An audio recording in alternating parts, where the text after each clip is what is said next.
I introduce our illustrious speaker for the evening, I would like to ask Ahmad Ezzedine, who is the Associate VP here at the university, and one of his responsibilities among many is the responsibility for International Education Week. So to speak on behalf of Wayne State's efforts in International Week, I'll ask Ahmad to give you a welcome. Thank you, Dr. Reed. Good evening. My name is Ahmad Ezzedine. I'm the Associate VP for Educational Outreach and International Programs, and I oversee the Office of International Program. And our mission at the office is really to expand the reach of the university beyond the campus boundaries and forge partnership across the globe and develop exchanges of ideas, of people, of faculty, of students. And we are very pleased to be partnering with FOCIS this year on two major events. We had an event yesterday and this evening's event, which is really a highlight of some of these ideas that we need to be listening to and thinking about as we go about developing our students and helping them become global citizens. So with that, thank you, Dr. Reed, for giving us the opportunity to partner with you during International Education Week. We have a series of additional events throughout the week, but tonight we are very honored to be here to listen to Dr. Yacoubi's comments. So thank you. Thank you very much, Dr. Ezzedine. Ahmad is responsible for international on a very broad scale, and there are many things that are going on here on the campus, including international recruiting of students, undergraduate and graduate, and professional. So he is, on behalf of the university, reaches across a wide expanse of institutions internationally in order to bring more students here.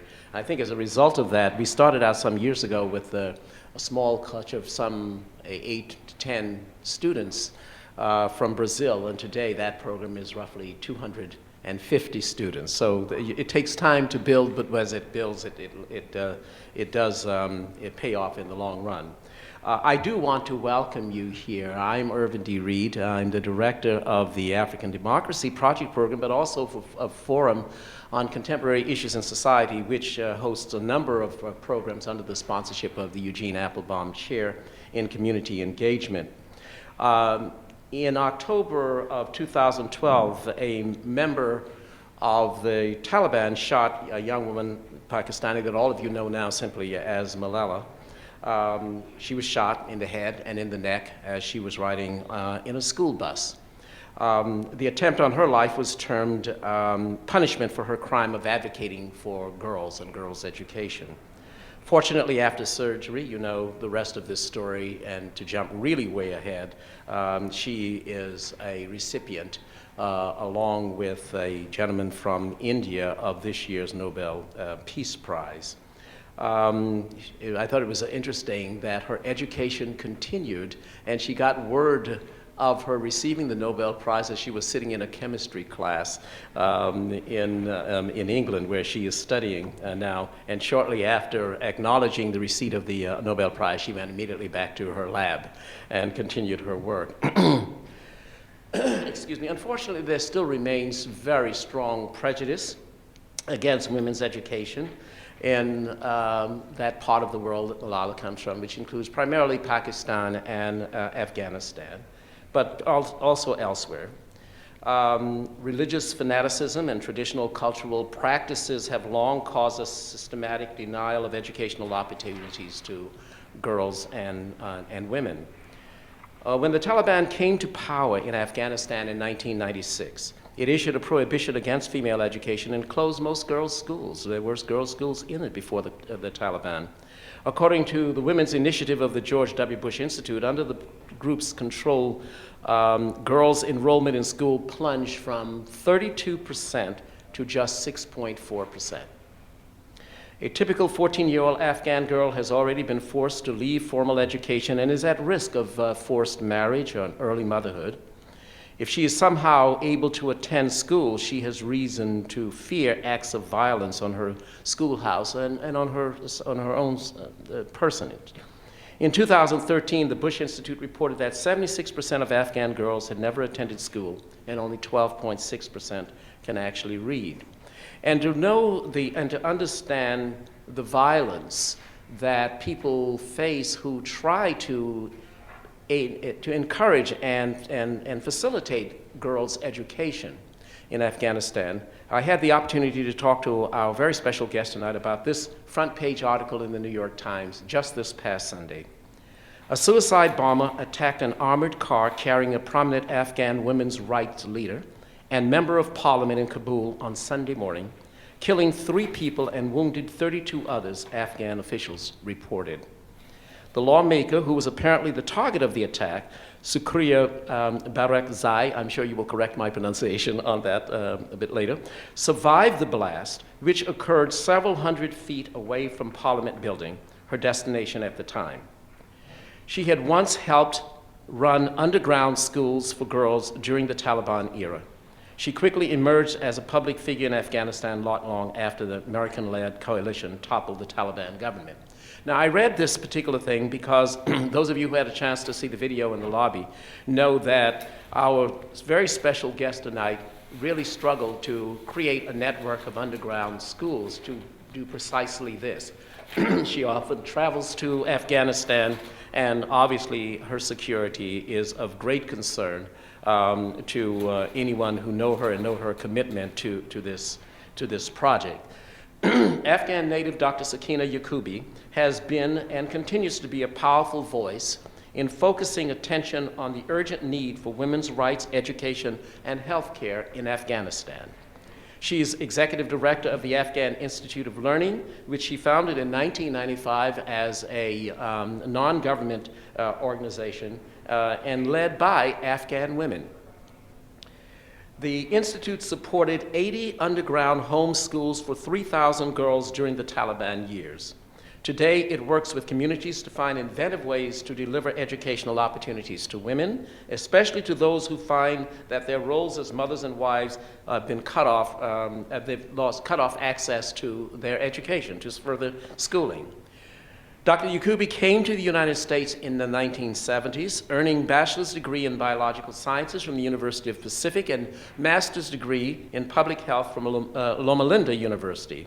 She's also co-founder and vice president of Creating Hope International, a Michigan-based non-profit organization. She created the Afghan Institute of Learning to provide teacher training to Afghan women, to support education for boys and girls, and to provide health education to women and children. Under her leadership, the Institute has established itself as a visionary organization that empowers women and communities to bring education and health services to rural and poor urban girls, women, and other poor, disenfranchised Afghans. Excuse me. The Institute supported 80 underground home schools for 3,000 girls in Afghanistan after the Taliban closed girls' schools in the 1990s. It also was the first organization that opened learning centers for Afghan women, a concept now copied by many organizations throughout Afghanistan.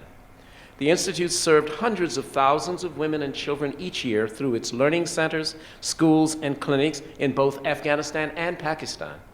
Since 1996, millions of Afghans have benefited from the Institute's education and health programs.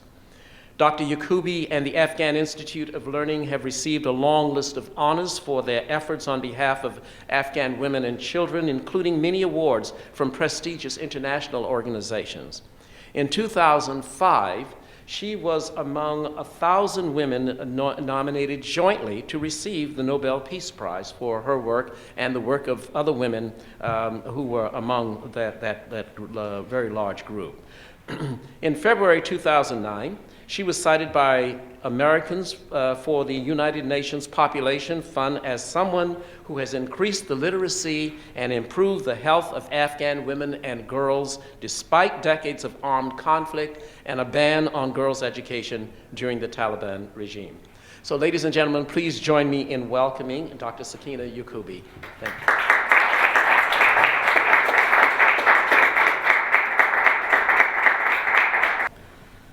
A'udhu billahi minash shaitanir rajim. Bismillahir Rahmanir Rahim.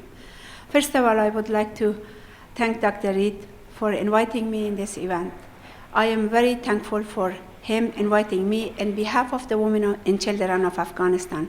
I really appreciate his effort because, as you know, and I'm going to talk about it later on, this is my first time coming in Wednesday, and this is first trip I met here, and I am so glad that he invited me to be able to communicate with you and share with you what's going on in Afghanistan. Thank you again in behalf of all the children of Afghanistan.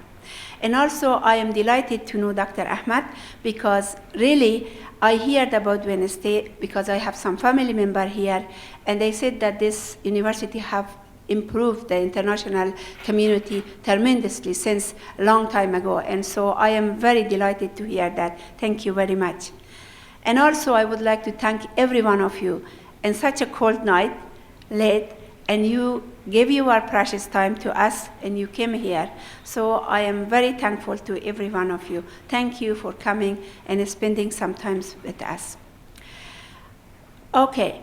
We were going to talk about Afghanistan. Before I talk even about Afghanistan, I want to tell you how I came about to be here in the United States, how I came in this country. Because a lot of people are asking me, why? You are a professor at the university, you were teaching students here, you had a good life, why did you go back to Afghanistan? I believe strongly that education transforms life. As you, all of you are here, educated community, and you know the value of education. Education changed my life. Education really gave me a status, it transformed my life, and that is the reason strongly I believe in education. And when I came in this country, I was continuing my education. The Russian invaded Afghanistan. Day after day, I could read the news and listen to BBC News to see what's happening to Afghanistan. Afghanistan was devastated. The women and children of Afghanistan were destroyed. You know, those Russians invaded into people's house. They raped the women, they raped the men, they kidnapped people, they killed people. Several members of my family from their own house have been kidnapped and taken, and we don't know if they are alive or dead today. And each single family that you talk to them in Afghanistan, they lost one or two members of their family during the Russian time.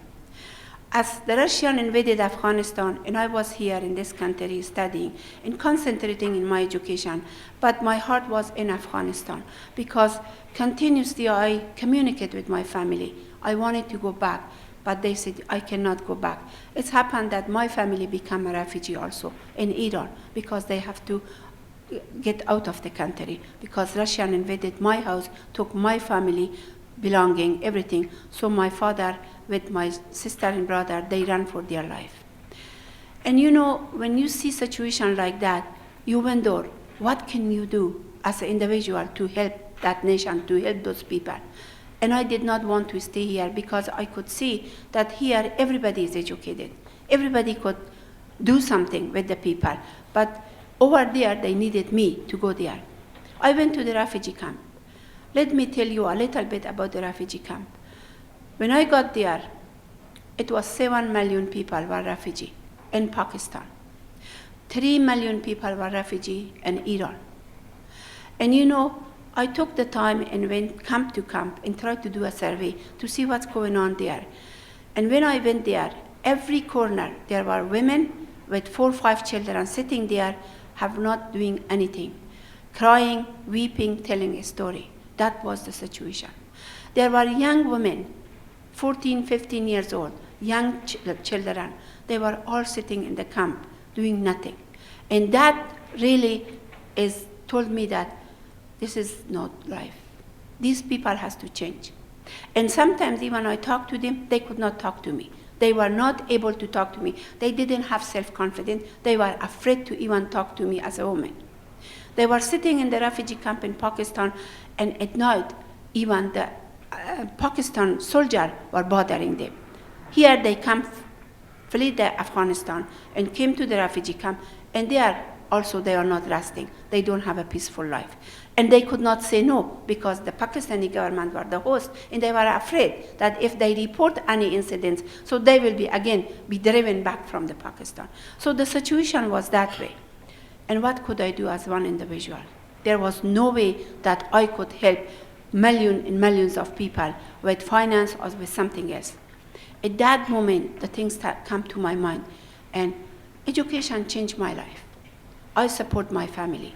I brought my family to this country alone by myself, and without any investment or any asset I didn't have. So what I can do with them, I can educate them. That's the only solution I could do, that it could help them, it empower them, it will give them a confidence. And that was it. But what kind of education? You are all educated.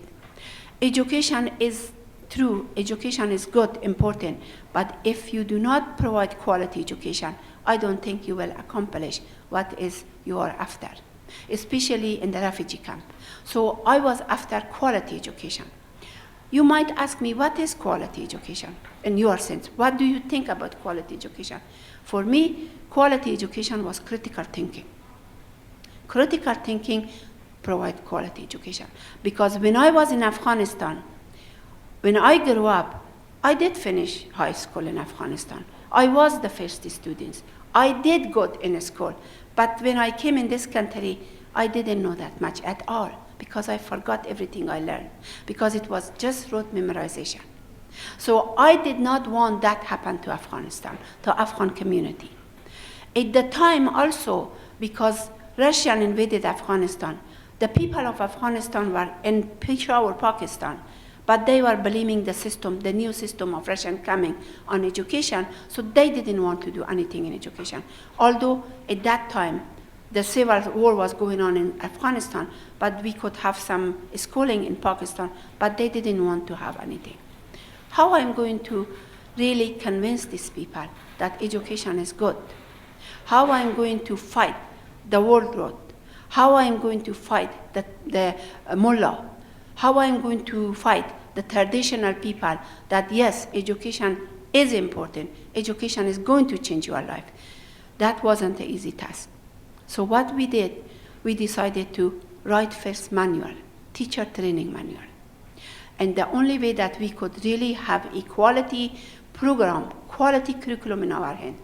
And me and some of my colleagues, we wrote about 8 manual on teacher training, how to teach participatory methodology, how to teach a methodology, student-centered technique, how to teach a methodology that students stay in the classroom instead of running away from the classroom, how to teach a methodology that the teacher and students be friends. In Afghanistan, that wasn't the case. In Afghanistan, always, when the teacher sit in class, she just gave or he gave lecture, and the students were not even to raise the hand or ask any question. So we wanted to create an environment that the teacher will be friendly with the students. So that was, we work on it, and we wrote 8 manual. Now how we are going to start a school? That was another question. So I find out that if we work with the community, if we really request a community assistance from that community, we will be able to continue our education program. So we went to a camp, which was away, like 1 hour away, 1 hour and a half away from Peshawar, Pakistan, to the Kohat, is a mountain. I find out one mullah that they said he is very respectful amongst the refugees. So I went to his house. He was an old man. And I told him, I will teach him. He will be a teacher. He looked at me and said, you must be a crazy woman. You really are crazy. I said, no, I'm not crazy, but I really want to teach you, you be a teacher. He said, I'm a mullah. I will not be able to teach. I said, yes, you know how to read the alphabet. You know how to read Quran. I will teach you how to be a teacher. So after 3 months of every day going to his camp and sitting drinking tea with him, finally I was able to convince him that yes, he can be a teacher. I work with him every day. I taught him something, and then he went to stand up in front of the class inside his compound. We put a tent, and then he taught. Believe me, you will be surprised. You will be shocked. What happened? In one tent that he put in his compound, in matter of 1 year, the end of that year, he had 7 tents, 300 students inside his compound. Every day, everybody brought their daughter that they want to, he teach. We taught his son, his daughter-in-law, his wife as a teacher.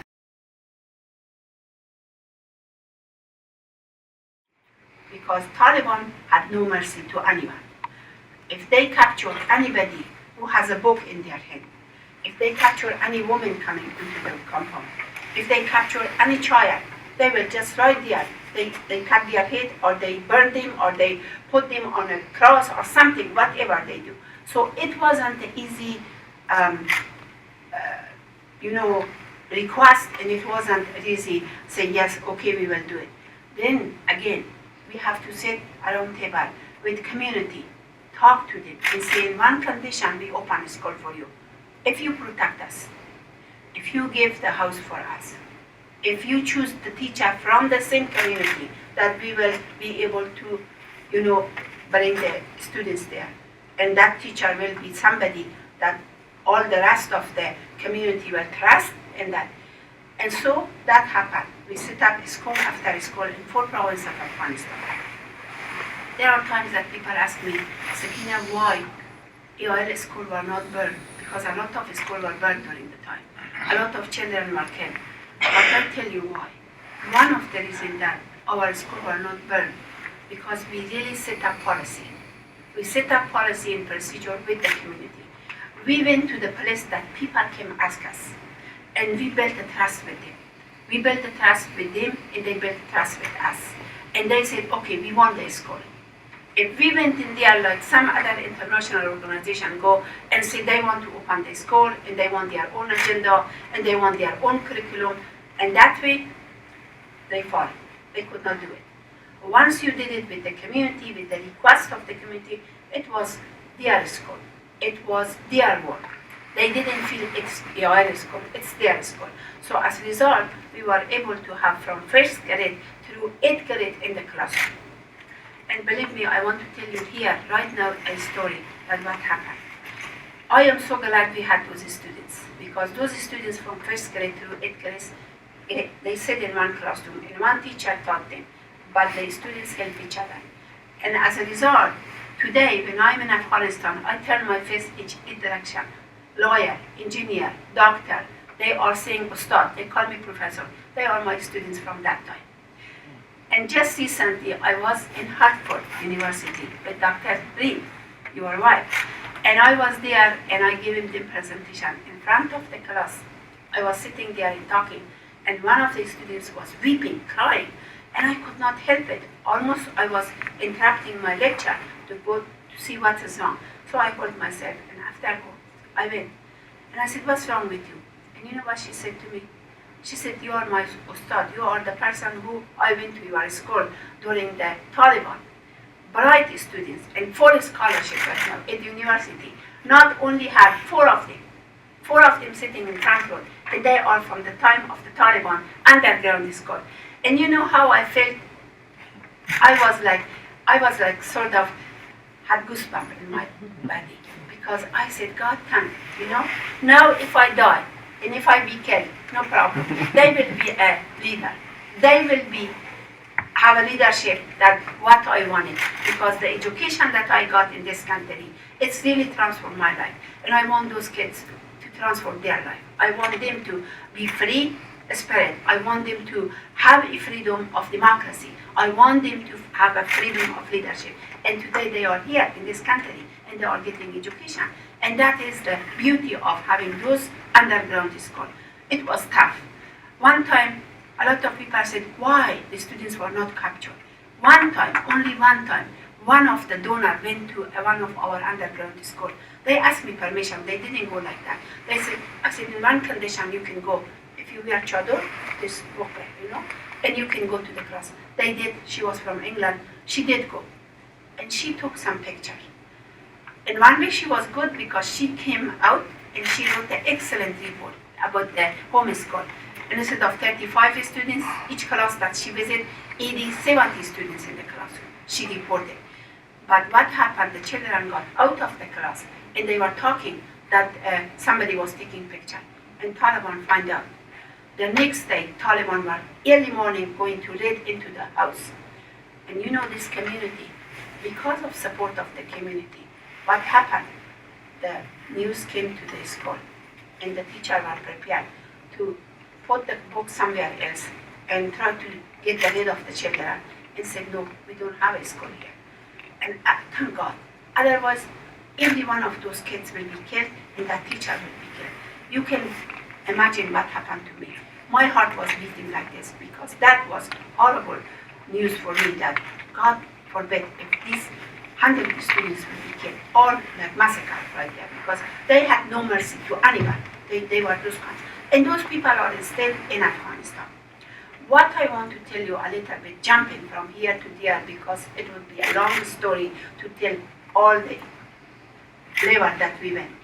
Today, AOL has 302 centers, because once the fall of the Taliban, we went into Afghanistan.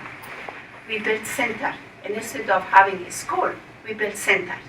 The reason we built center, because the school belonged to the government. The government supported the school. So we went to the area that there is no school, we opened a center, and that center is like a hub. Under that hub, it's all kinds of educational activities taking place. We have curriculum developed that a person who doesn't know how to read and write can go there and learn. A person who finished 4th grade for so many years could not go, come back, and they can reach to a level that they can go to the public school. A person who wants to come and learn income generation, to be empowered, to have some income, they can go into the class, learn embroidery, carpet weaving, sewing. So we have a hub, and also we have health education. You might ask, why do you have health education combined with education? It's must, it's necessary for Afghanistan. Because if you are not healthy, you are not able to also learn. You guys know that. And what happened to Afghanistan, maternal child health is one of the second largest in the world is down, because we have so much parents, so much mother is dying. When I was a young girl in Afghanistan, I could see every day that the body of a woman carried from a home to a graveyard, or a body of a little kids being carried from home to the graveyard. And that was even prior to the Russia, because we didn't have a good service, health service. But how about now? Most of the educated, most of the doctors, nurses, they got run out of the country. So we didn't have enough. And also we didn't have service for these people. So when they are sitting there and going to a classroom, they have their children, the women were exhausted. The woman has 10, 15 children, each one of them. And their body is collapsing. So we needed to really provide education, health education, that also built their health issue. So we had side by side health education that they come to the classroom. They learn about nutrition, they learn about maternal child health, they learn about hygiene, they learn about prenatal, postnatal care, and also they have pediatrician available to check their children. And also we had a clinic that we provide medicine for them and nursing program. So in that hub they get service, everything. So as a result, day to day, people pouring and they are requesting center and they requesting clinic. And you always start with $20,000. My private money, $20,000. I start the program. But today, EOL is $3 million project. We had reached 12 million people so far. We are one of the largest women organizations in Afghanistan. And today, not only we have center, we have awareness program. We give lots of seminar and workshop in area of democracy, in area of leadership, and also we build computer lab, many of them around the country, that people can communicate. Today, if you really compare the people of Afghanistan to 10 years ago, it's nowhere to compare. Today, the people are different. They are more sort of empowered. Their capacity has been built, but still we have a long way to go. But today, the women of Afghanistan are changing. There was a day that the women of Afghanistan could not walk in the street, could not go to school. Today, a woman of Afghanistan not only can walk in the street, can go to school, hold a job. Today, the women of Afghanistan are doing trading business. I was talking with one of our colleagues last night that they are going from one country to the next country, and they are doing business, and they are empowered. They are in political arena. They are holding, they are several of my best trainer or governor of different provinces of Afghanistan. Right now, one of my trainer become the Minister of Women Affairs. So this is the way we are reaching out to really educate the civil society that they will be able to hold leadership position. Afghanistan, I know, is out of the radar. You hear a lot of bad news about Afghanistan. And there are people asking me, is America invaded Afghanistan? Is this is good for you or bad? Is it that true that we invaded your country? I will tell you, you didn't invade our country. You came to help us. The Taliban, we are thankful that we got rid of the Taliban.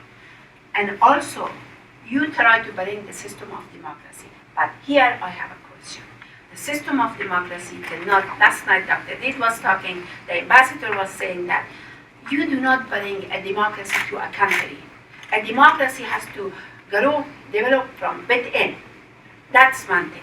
A democracy has to be sort of according to the needs of that community or that nation.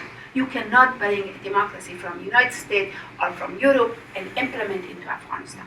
Because of that, EOL took the initiative about 2 years ago.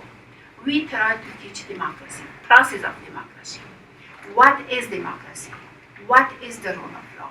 How do you choose your candidate? Why is it important to choose the right candidate?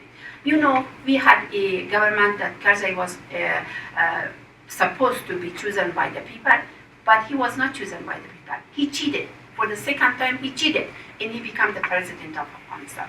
People, before when they vote for him, most of the people vote by money. People give them money and they vote. They didn't vote because he was qualified. They didn't vote for those parliamentary people.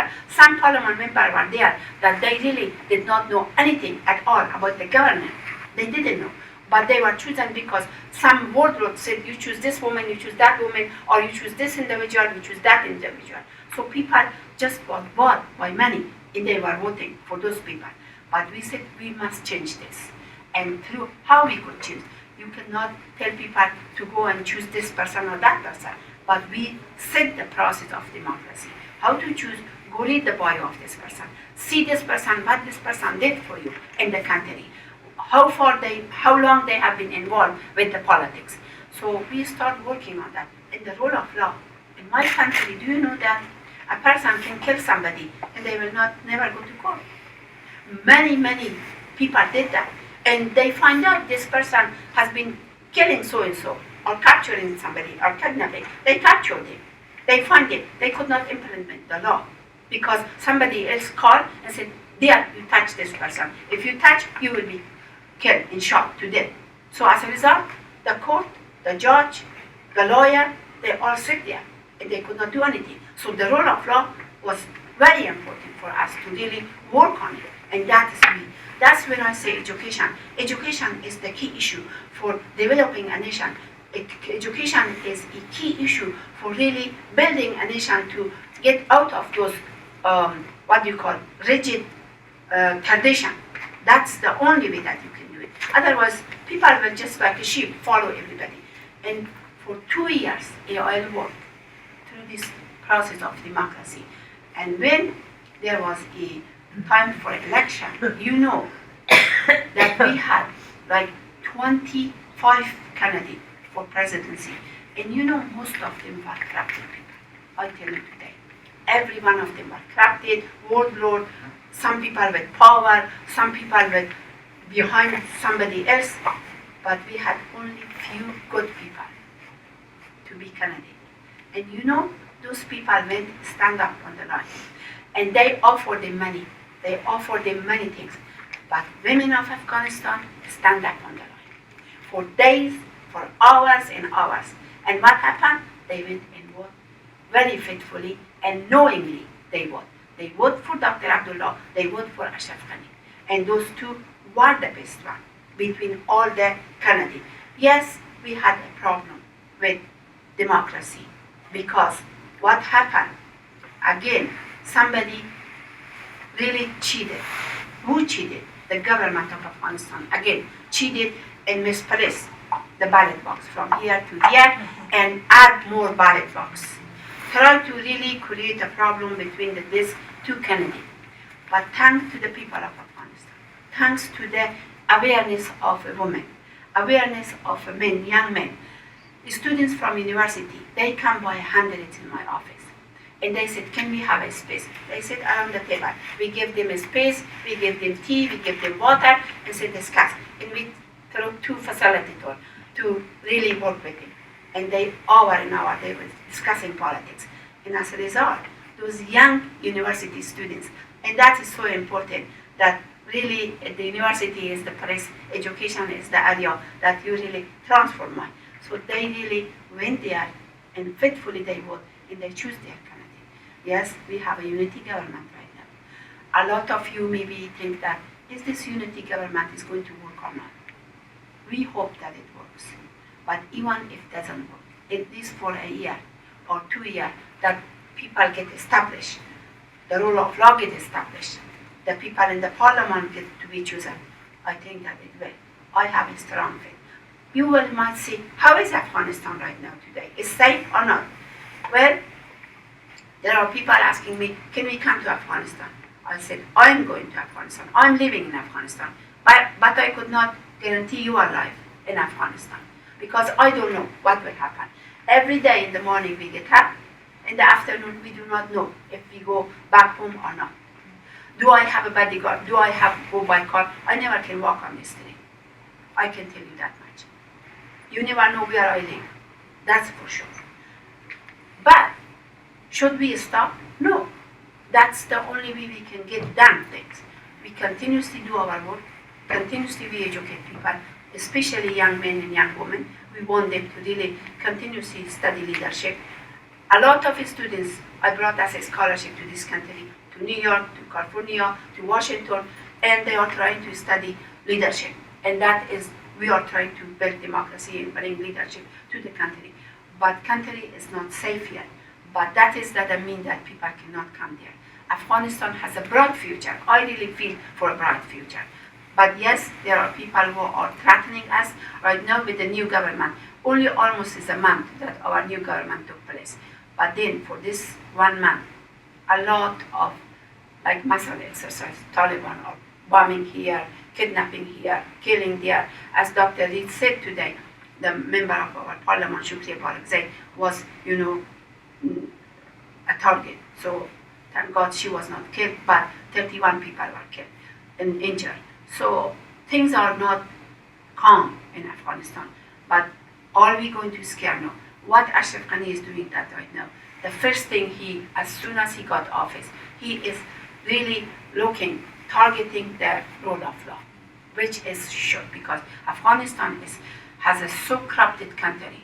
We lost so much money, billions and billions of dollars into Afghanistan, all went to the pocket of people who wanted to make money, was not concerned about the society. So that happened to Afghanistan. But right now, at least we have a few more years that we can work with it, and hopefully Ashraf Ghani is very strong man, educated, highly educated man, so maybe they will work, and we are hopeful.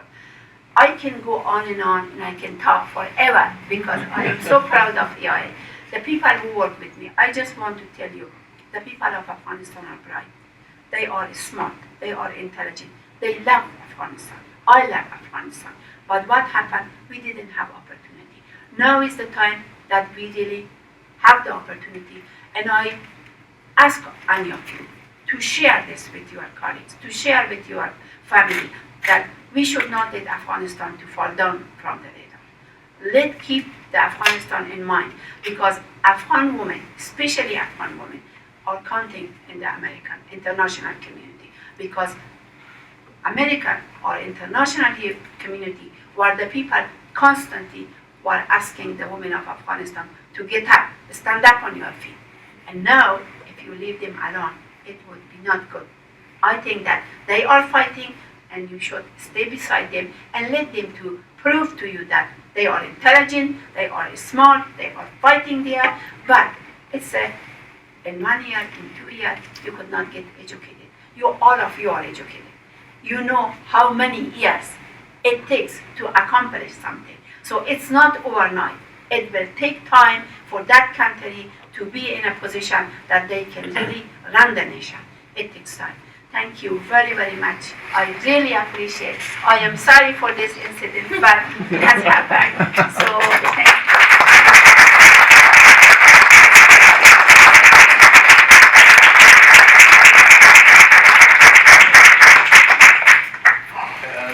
Tina has obviously agreed to respond to. Yes. I don't know if you left anything out. You just engrossed us so much with what you were faced with from day to day to build the program. Were you ever discouraged? You know, I tell you, Dr. Reed, one thing. As I said, we built a school, we built a center.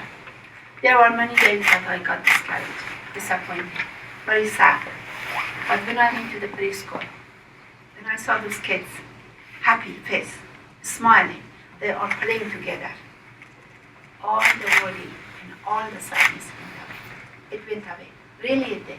Or when a woman came and cried with me, wept with me, because her husband sold her daughter for a bag of rice or for a bag of flour, and she could not say anything. And she cried and wept. And when I went after that issue, I don't want to talk that I did a lot of things, but we did a lot of things, me and my team. When we went to that village and tried to face that man, it was an easy scene. Being educated in America, and I love this education. I learned a lot in this country. I could not tolerate brutality or I just have to be away from it, because if I'm facing it, I fight for it. I'm a fighter. So facing that man, it wasn't easy.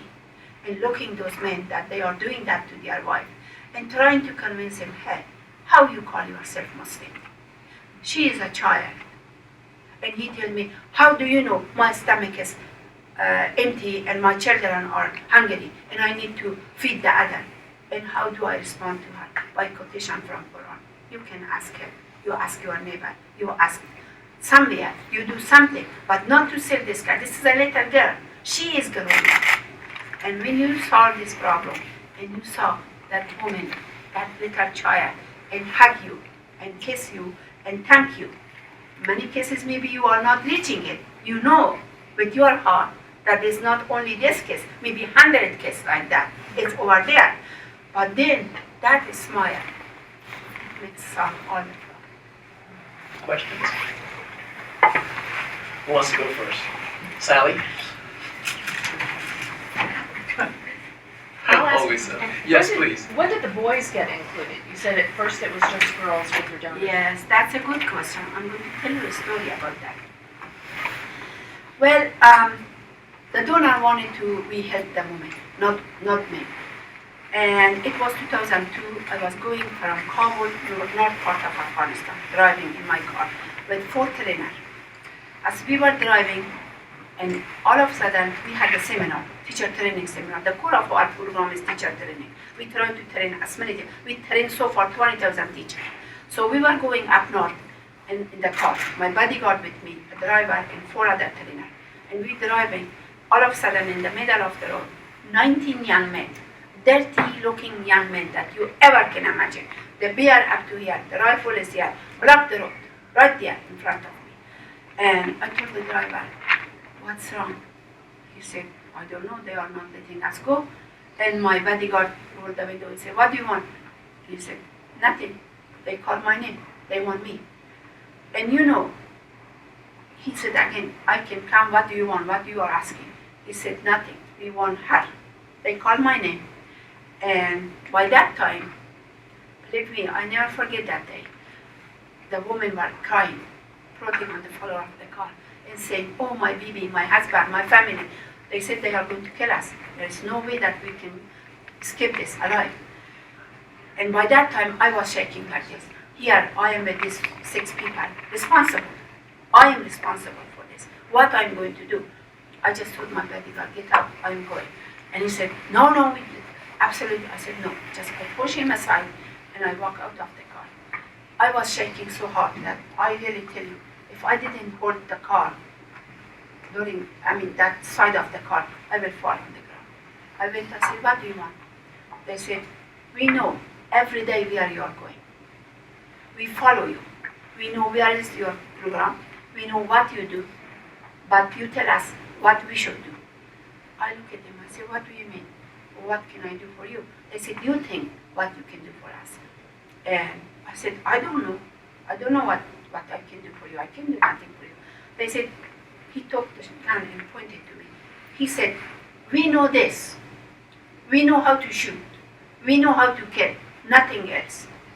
What do you think we should do? And I just said, my God, they are threatening me. What am I going to do? Nothing. Yeah. I just said, I don't know. I said, okay, you can go. We don't bother you now. You can go. He told me like this, you can go.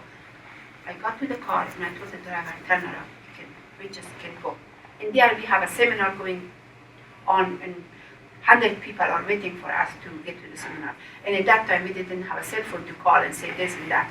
So we walk out and we came to the office. By the time I got to the office, I tell you, the women ran away. They left. Me, driver, and the bodyguard in the office. And I just sit there and I said, God, what am I going to do? By that time, my voice completely gone. I could not talk. In that moment, a telephone rang. I pick up the phone, and somebody, one of my donors, called me. She is a wonderful woman. She called me and she said, Sakina. And I said, yes. And she wanted some information about the report. I talked to her. She said, Sakina, don't talk to me about the report. What's wrong with you? I said, nothing. I tried to hide. She knew me. She said, no, you are not yourself. What is wrong? Talk to me. And I tried to avoid, but it didn't work. So finally I told her. In that moment she told me, Sakina, you go and tell them you will help them. Next time you go and you tell them you will help them. And it was like a mountain took over my shoulder. It was like, oh my God, that is something. So I said, fine. 2 days later we went back to the road, the same road, because our seminar was going on. Not the spot that they were there.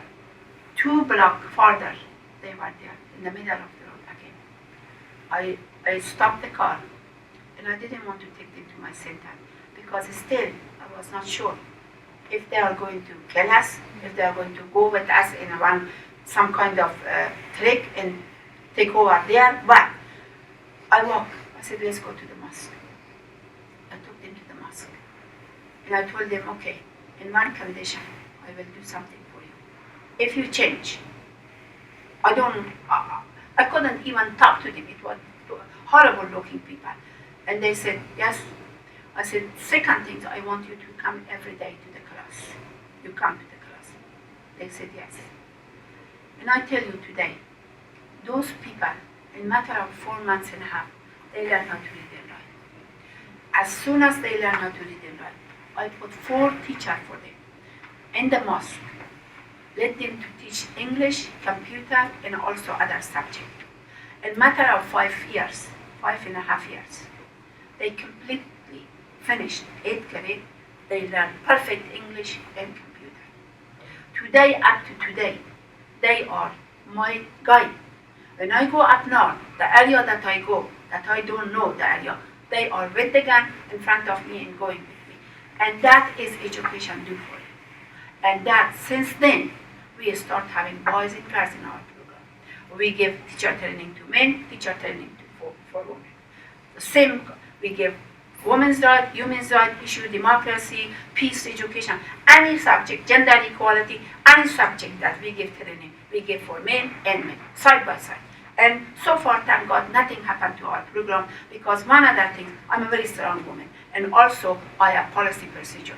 I told them that when you go out of the door, you must wear your hijab. When you are inside, I don't care if you wear or not. If you really want to get education, you must follow it, because those people outside watching how you come in and out. And maybe some people said, oh, well, I practice wearing hijab. I don't care what they say.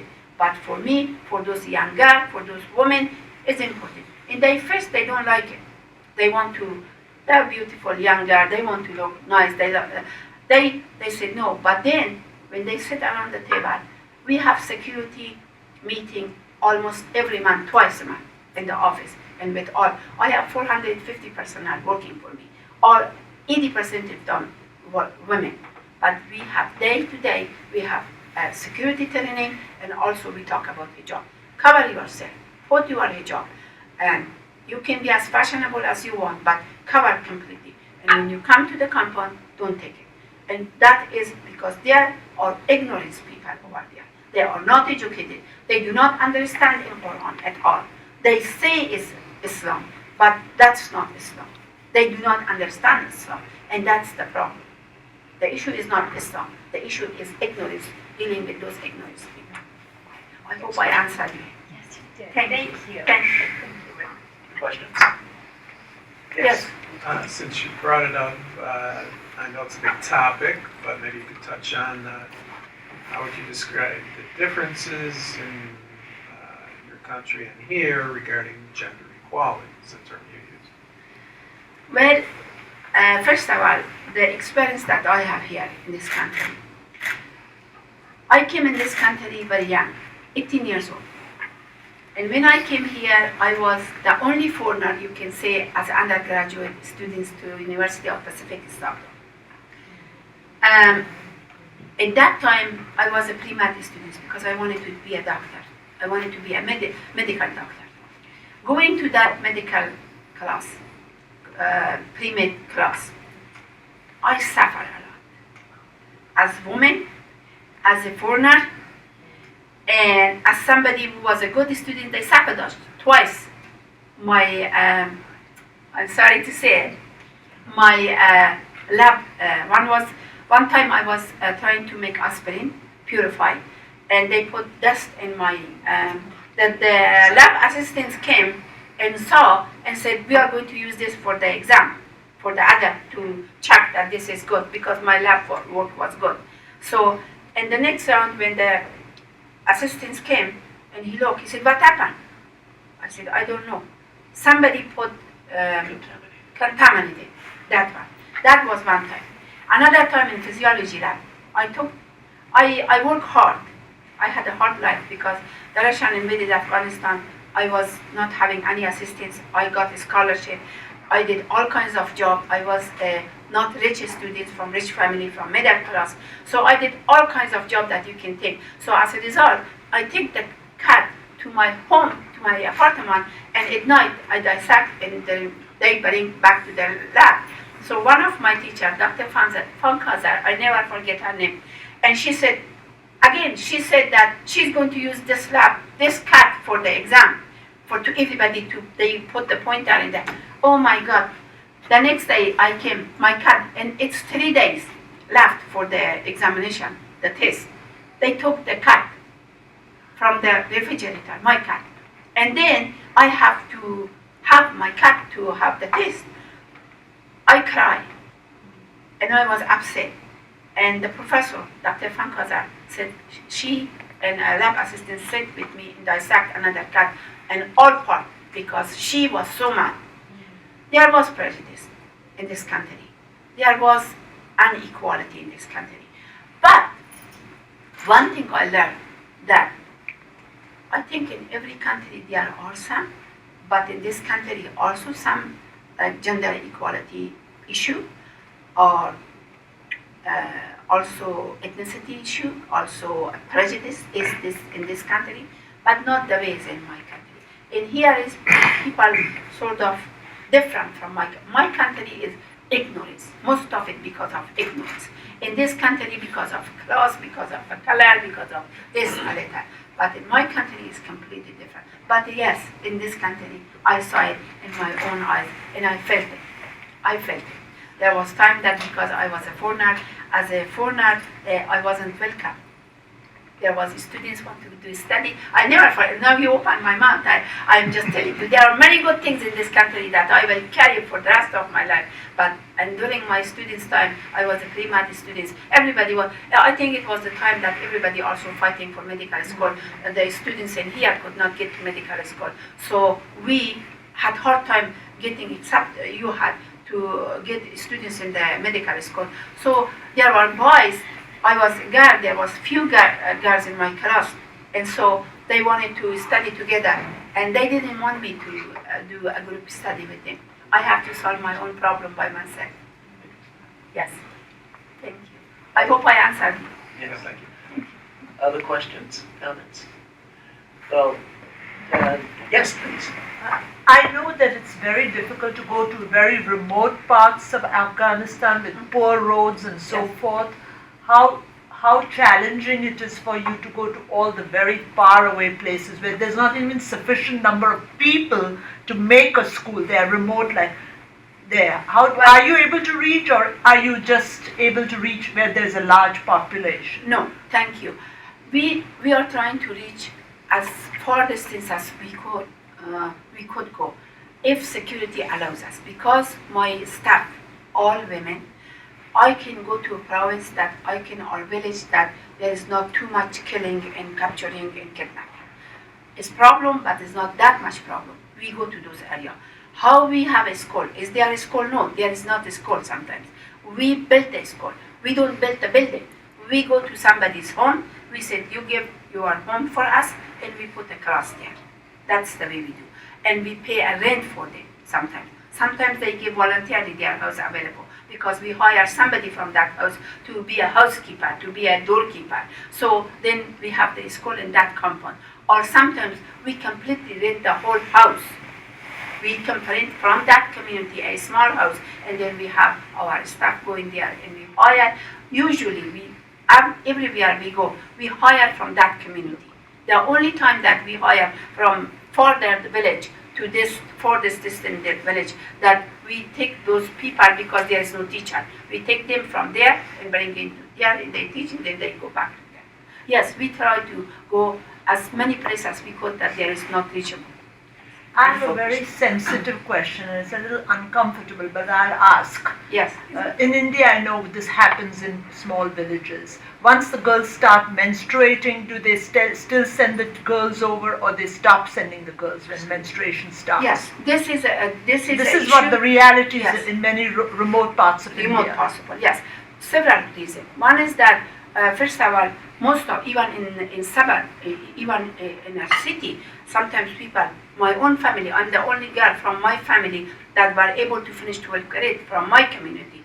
Most of my cousins, all of them stopped in 4th grade or 6th grade. Right. They didn't go to school. But in Kabul, they finished school in the city. But in villages, still they didn't finish school.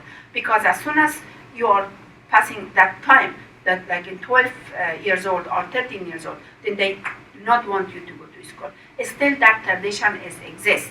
But what happened through today, because again, awareness, a lot of gender equality issue, a lot of women's right, and internet is working. People are more aware of the world. Even in the villages, people have television. The television run, we don't have electricity, by a car battery. So people have television, and when you have television, they see what is happening to the world. So people are changing. You don't have that percentage, but still this thing is going on, but it's changing. Right now, people are letting their daughter to go to school and not letting the daughter to marry, but still there are villages that the daughter, as soon as they minister, they will make her to marry or keep her in the house. Okay. And also poverty. Afghanistan is a poor country. So, and a mother who has several children, keep her daughter to work with her in the house to help with the income. It's a very poor country. Before we'll have a little informal talk, so you can talk to Dr. Yakubi a little after, but talk a little bit about the hospitals. Yes, thank you, yes. I mean, I knew I asked you to talk about education, but health is Yes. an integral part, Yes. as you said in your opening comment. Yes, thank you, yes. Well, in the oil we have 6 clinics. Each clinic is run, we have a gynecologist, we have a pediatrician, and we have a general doctor there. But at the same time, we have nurses and health educators. In the clinic, patients come every month in 6 clinics. In each clinic, we see from 1,500 to 2,000 patients a month. The door is like that. You saw that. You saw the picture.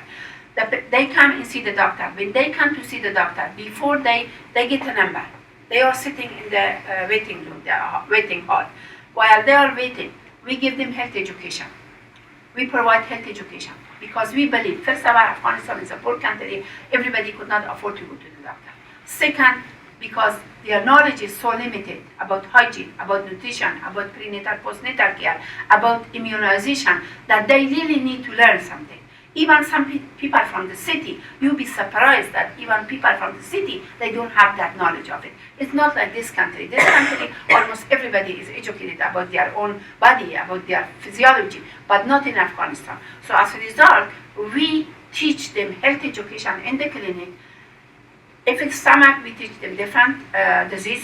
If it is winter, we teach them about different symptoms of like bronchitis, this and that. And then also we do a lot of nutrition and immunization, health education, skin disease, environmental health, because we want them to have clean environment, we want them to have be aware of this. But then each clinic, we have 50 health posts attached to this clinic. Why we have that? Because this 50 health posts is in different village. So the people, instead of coming to this, they are far away, they can come here to the health post. They get information, they get immunization, they get things that they want, and then when they refer from that health post to our clinic. This is one way. I was going to one of my staff members got sick, went to the hospital. I was with her. I went there. When I went there, the things I saw, it really upset me.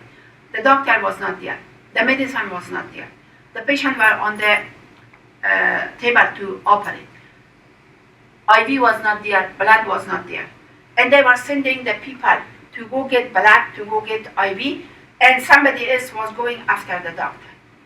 Again, I said that I'm getting bad mentality. I fight, I said, where is this doctor? Why is this doctor is not there? They said, oh, well, he is somewhere else and doing something. I said, why? Why he is not in the hospital? He is taking salary. He's supposed to be here. They said, no. So I started yelling, running here. Finally, my staff has to take me out of there. They said, they will put you in jail. You are fighting with the police. You are fighting with these people. And they took me away from the scene. And they said, you cannot solve this problem. So I went. And after that, I asked. They said, that patient passed away. Because the patient, they took it.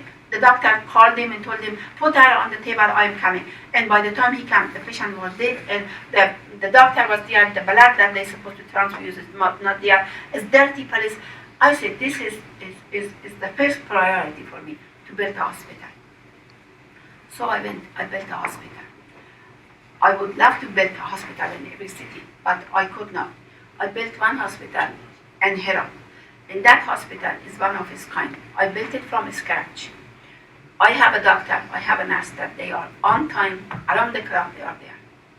And patients who have money, they pay. It's a profit for non-profit. I'm an entrepreneur anyway, you should know that. And I have many awards as an entrepreneur, social entrepreneur also.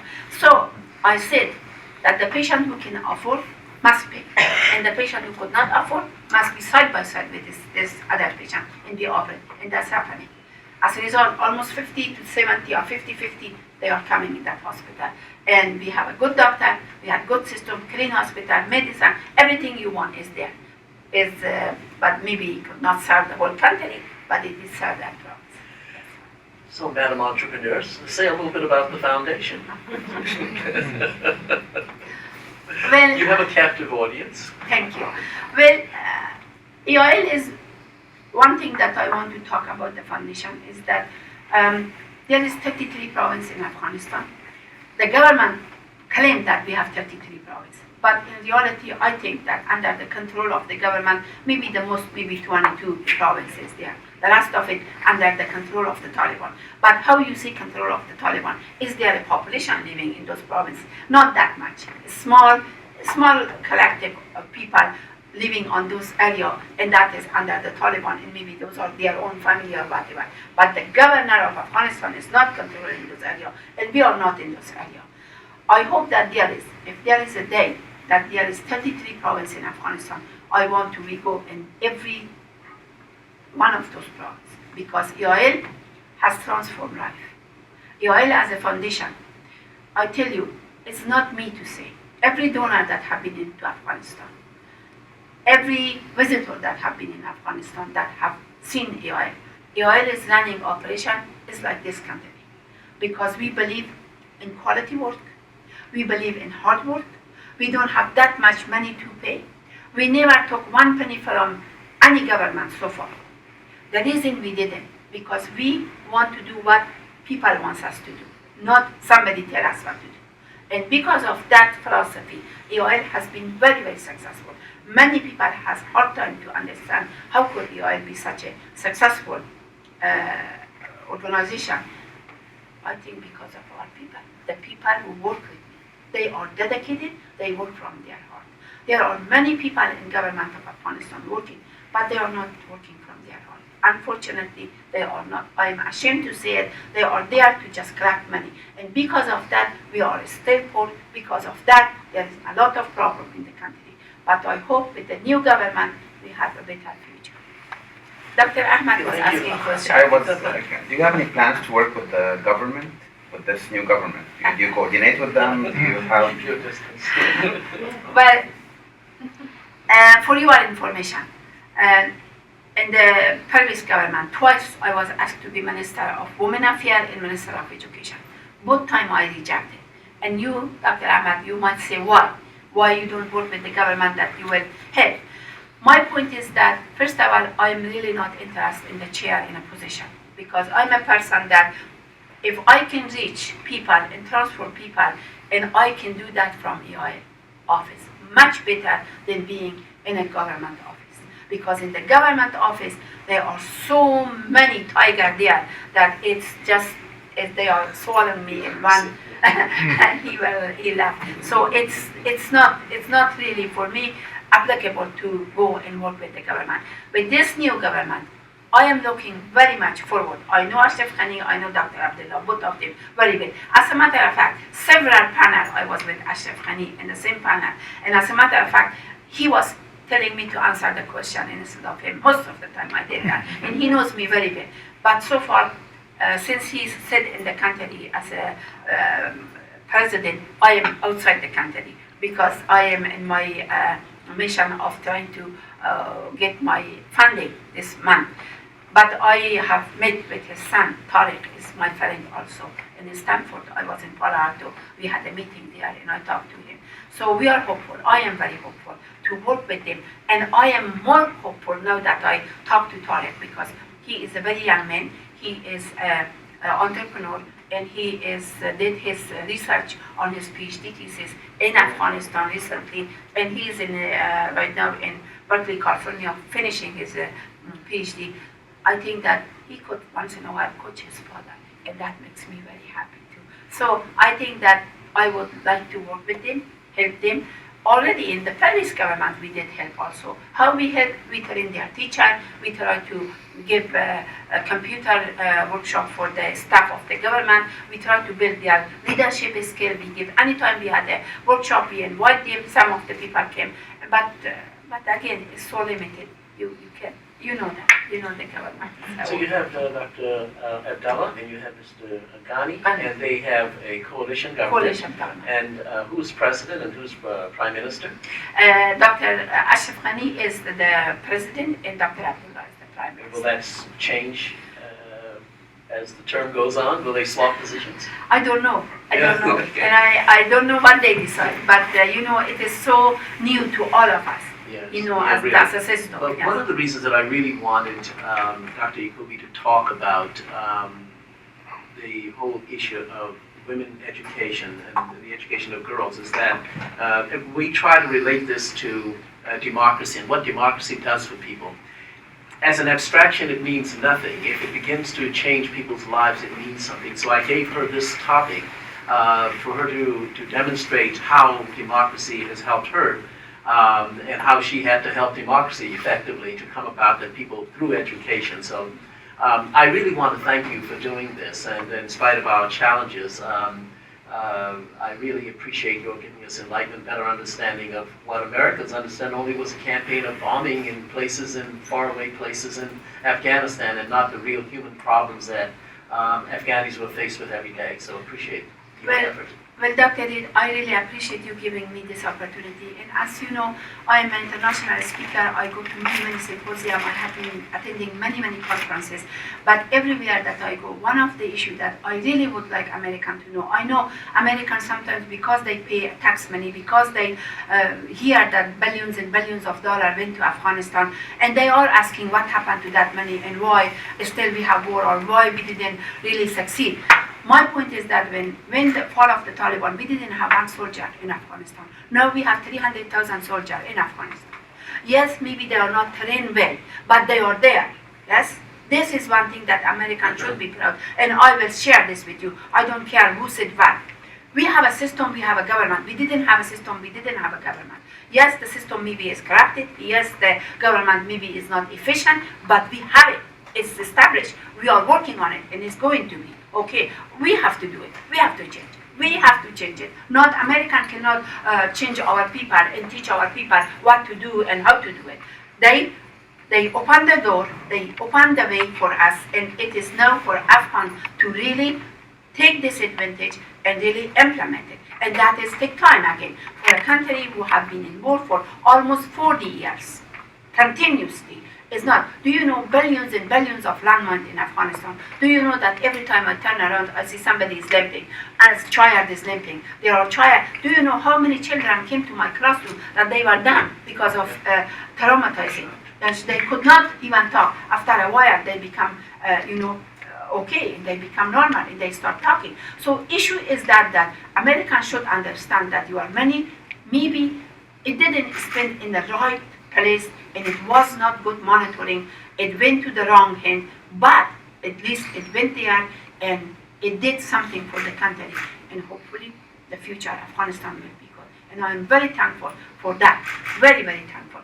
And democracy, again, as you and I we talk, democracy is something that the people of Afghanistan has to really get democratic system and according to their needs implement. And they are working on it. I was so happy that yesterday the ambassador said that their country is really democracy, democratic process is taking place, and they are choosing their president like in one matter of a week. And I am just praying to God that our country pretty soon will be like that. Inshallah. Let's give Dr. Yukubir